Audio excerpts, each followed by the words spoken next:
And I just completed 2 years on HRT, which is quite good.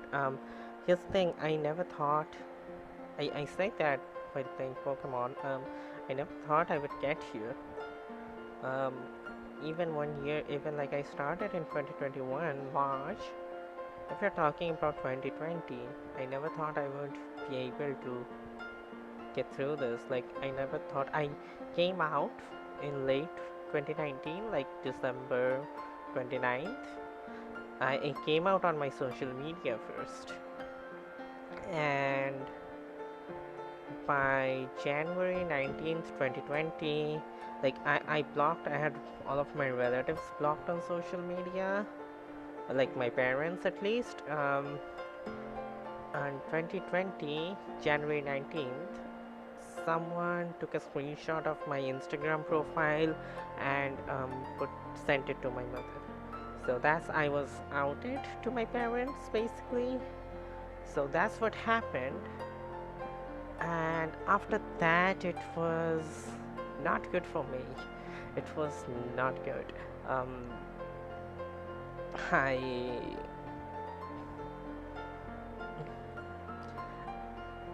hold on 1 second. Um, so basically, in 2020, after I was outed, my mother went hysterical. Like, she was so fucking pissed. She was being such a huge misogynist. Like, that was so weird. Hearing like transphobic slurs, yeah, even misogynistic slurs. Like, what the fuck? But yeah, that was bad. In 2020, my parents took me to psychiatrist who, like, he was a fucking dinosaur. Okay.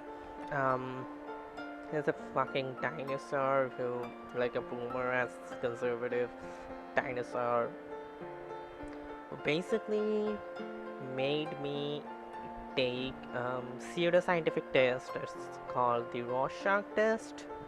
Um, so that was something like that was like a test. Like, there's like I think you can find it on internet if you type it in Google or something. It's basically they give you like some symmetrical images, and you have to just tell them what you see in those images.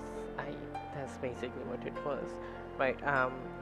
But that's serious scientific. That's already like it doesn't really work that well and everything. That's already been debunked and everything. But what he did was that test was, even when it was used widely, it was used to determine personality. But this dude made me take that test, and as a result, he was like, "Yeah, you're not trans." I'm like, "What?" So that was weird. I did not know. So back then, when this happened, I did not know about this test. I was like, okay, maybe this is some legit test. I don't know. But yeah, so that's what happened. He saw whatever I answered and shit, and like he went like, "You're not trans." And again, like, also he asked me my sexuality, and I told him, "Hey, I am pansexual," and I wanted to explain even what pansexual means when I say pansexual. And he was like, "Yeah, you're not trans." I was like, what? And he was like, "Oh yeah, because trans people are like by trans people he just meant trans women, because trans men are just non-existent to him, I guess." So basically he went like, "Oh yeah, trans people or trans women, they are just exclusively attracted to guys, which is why they become trans." I'm like, "What the fuck are you talking about, bitch?" Um, so yeah, that basically after going to him, I was traumatized, I was suicidal, and everything. So it was not good. Um, my mental condition was bad, like really bad, and then the pandemic hit.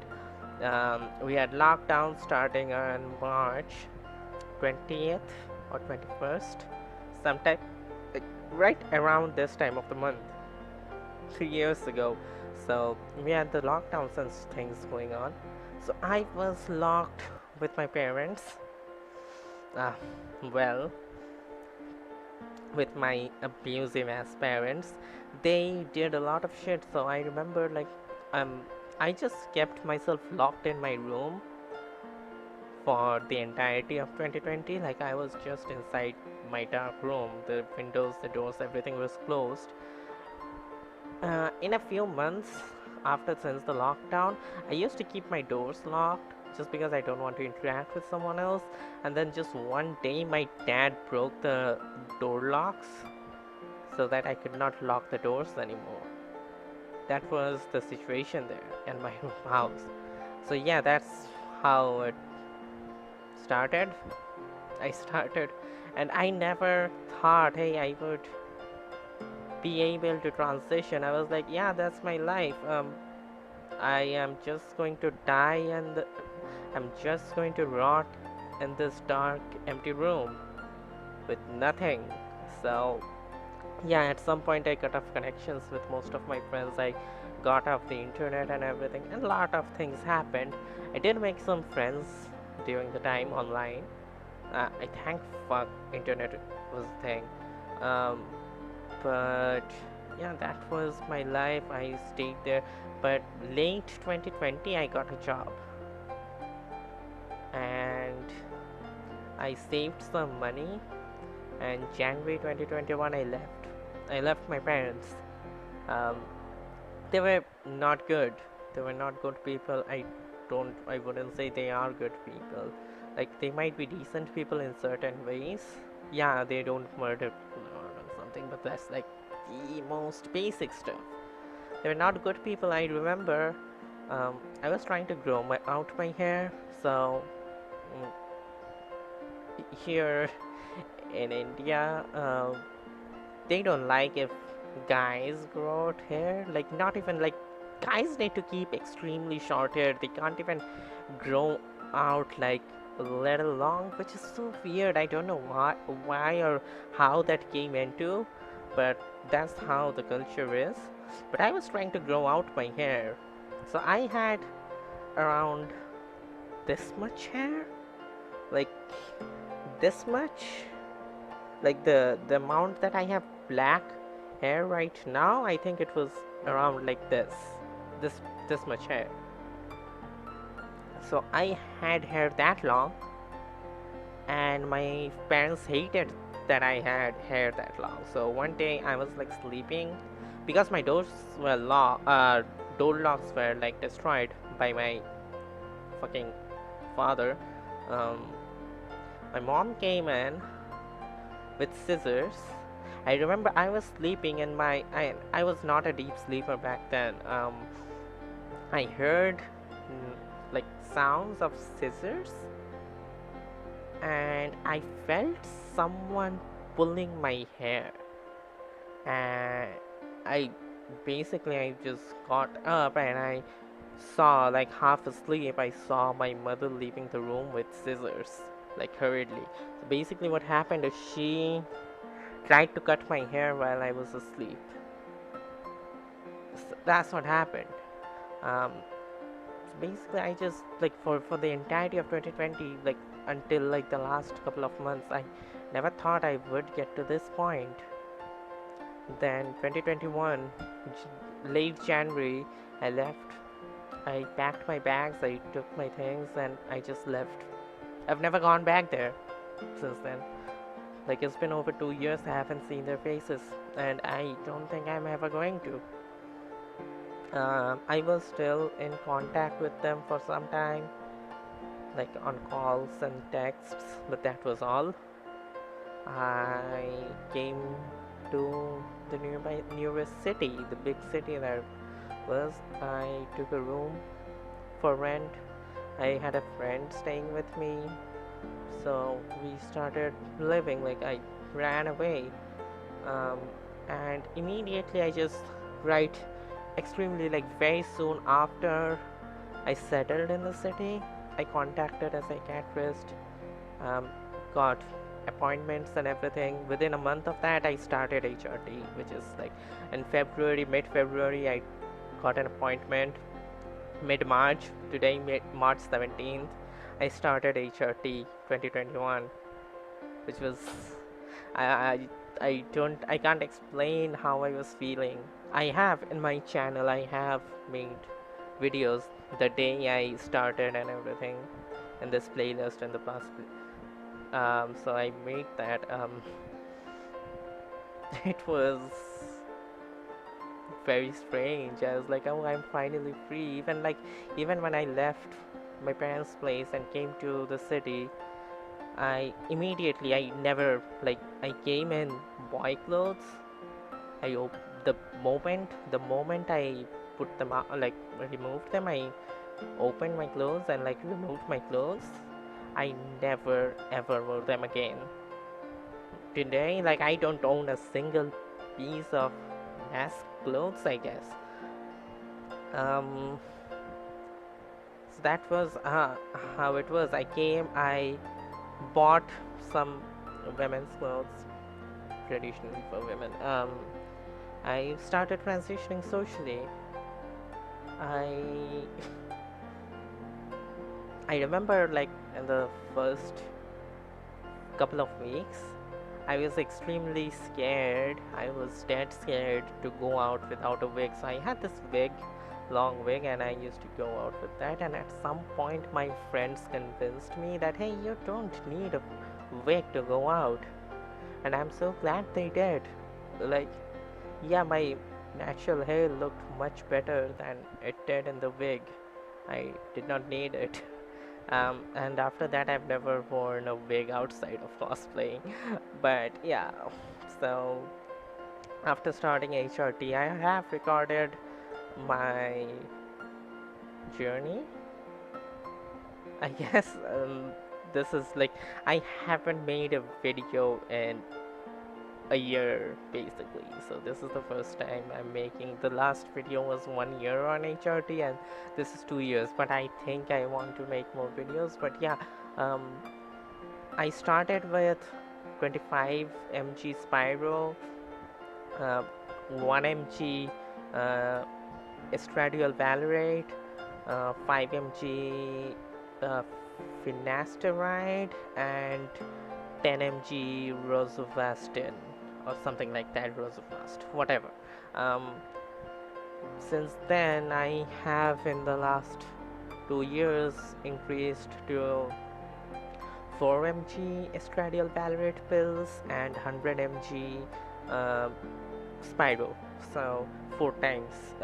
Finast has stayed the same, and Rosavast that's not for that's not a sex hormone anyway, so that doesn't matter.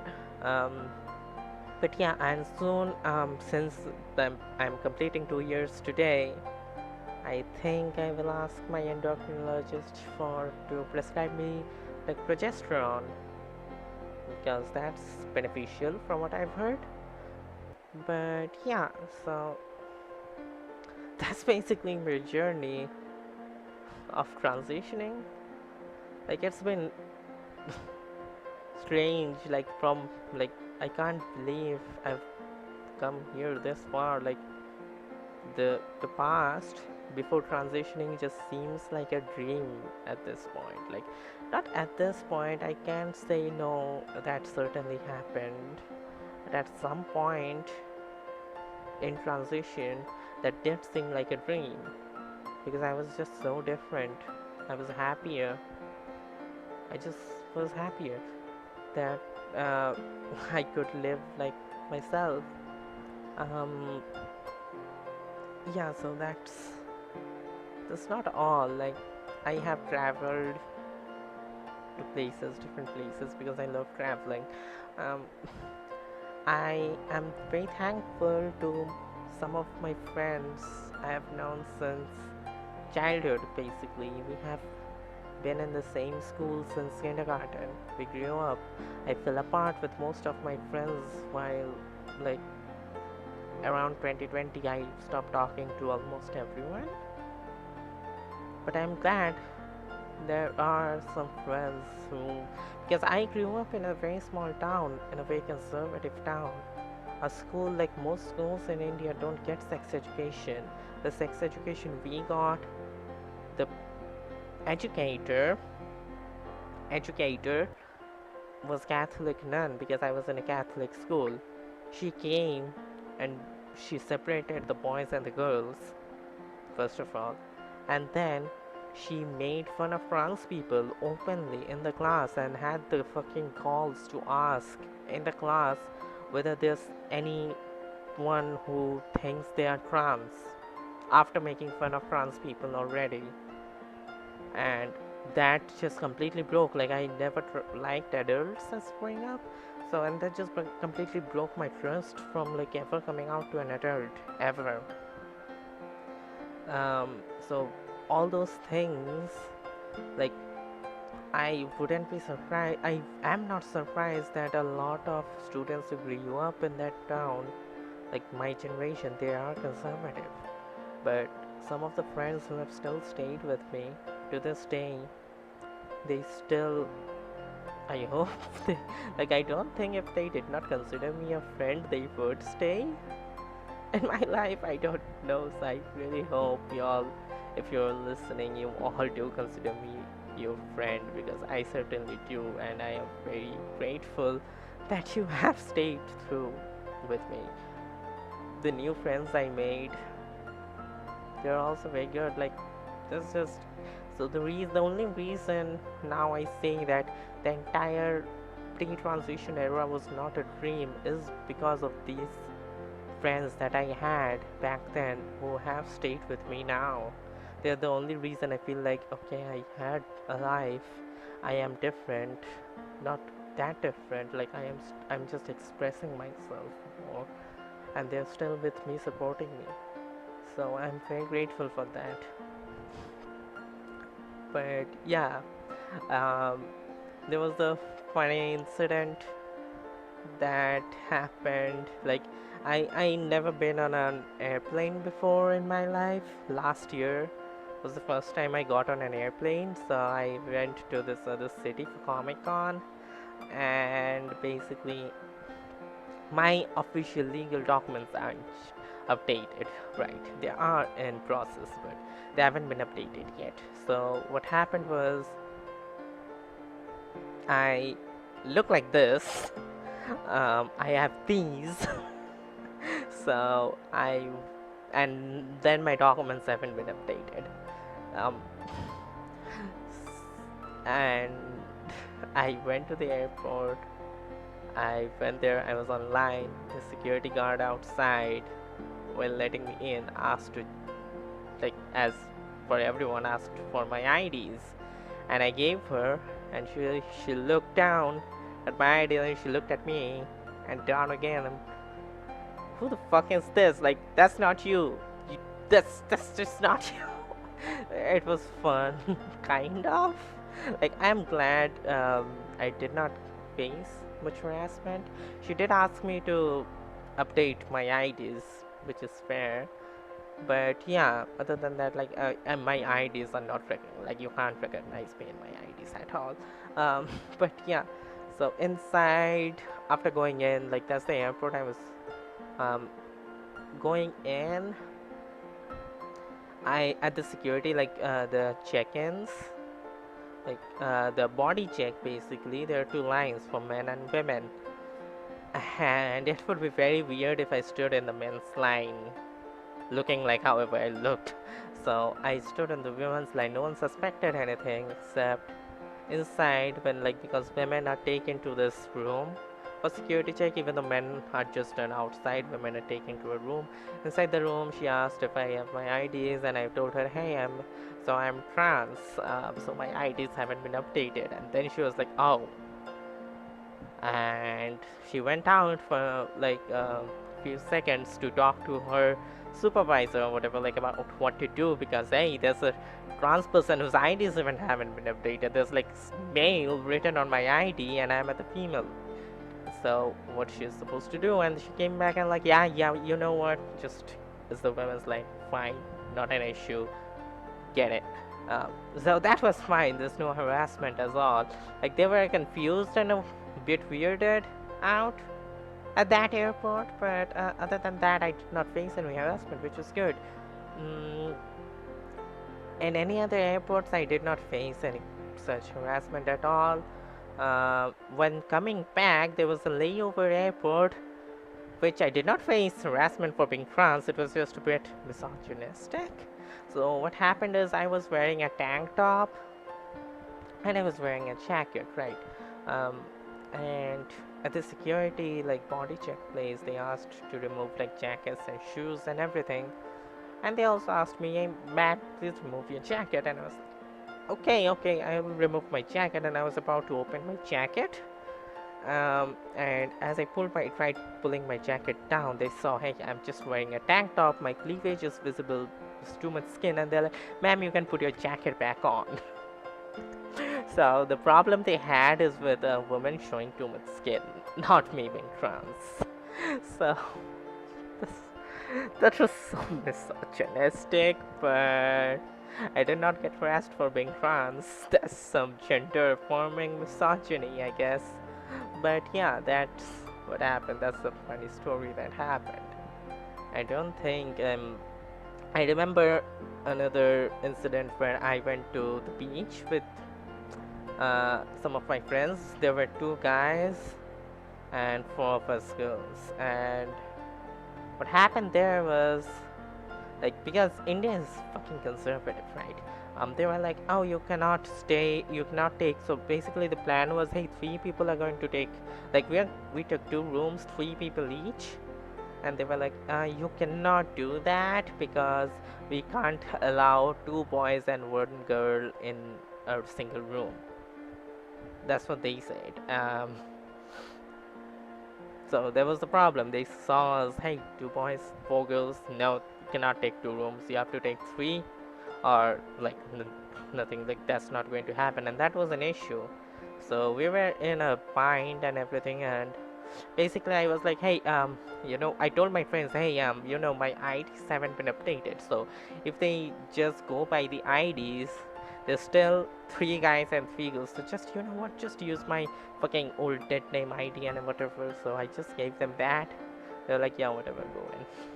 So yeah, that was like, most of the situations I face are more misogynistic than transphobic. I don't know if that's like people tell me I pass, okay? People tell me I pass. I don't know. I have bad dysphoria about everything about my body, my face, and everything, so I don't know. But people do tell me that I pass. But maybe that's passing privilege if I do pass. But yeah, I've been in more misogynistic situations than transphobic. Like, I have been in transphobic places. This is more misogynistic. But yeah, these are some things that happened to me in the past year. Just some of the things, not everything. But that's like, I think I have come far. Now all that's got left for me is to start on progesterone. Hopefully that's going to help, and get bottom surgery, because I don't think I want that. The only problem with that is I cannot afford it. So maybe I'll just start a fundraiser or something for bottom surgery. So that's about it. Bottom surgery and progesterone. These are my next two goals. First, progesterone, of course, and yeah, that's about that's the update on my transitioning 2 years. Yeah, all right.